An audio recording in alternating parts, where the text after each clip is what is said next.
प्राचीन समय की बात है, जब तीनों लोकों में असुरों का आतंक बढ़ गया था।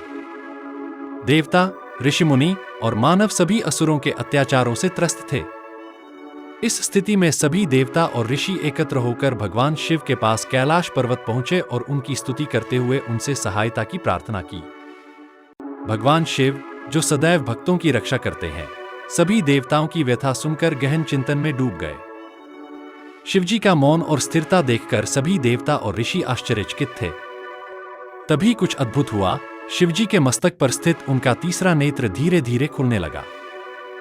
उनके इस नेत्र से अग्नि की प्रचंड लहरें निकलने लगीं, जो अत्यंत भयानक और दहला देने वाली थीं। यह त्रिनेत्र भगवान शिव के उस रूप का प्रतीक है जो संहारक है। शिवजी के इस नेत्र से निकलने वाली अग्नि से एक महाविनाशक शक्ति का प्रकट होना निश्चित था, जो समस्त असुरों का नाश कर देती। लेकिन शिवजी की दया और करुणा को देखकर यह अग्नि प्रलयकारी रूप धारण करने से पहले ही शांत हो गई।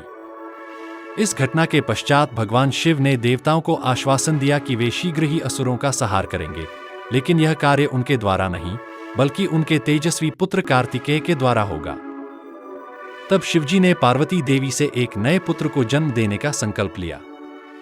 इस प्रकार भगवान शिव के तीसरे नेत्र की यह कथा शिव पुराण में उल्लेखित है, जो हमें यह सिखाती है कि शिवजी के क्रोध में भी संसार का कल्याण छिपा होता है। शिवजी के त्रिनेत्र की महिमा इतनी अद्भुत और रहस्यमयी है कि इसका एक बार दर्शन मात्र ही समस्त पापों का नाश कर देता है और जीव को मुक्ति प्रदान करता है।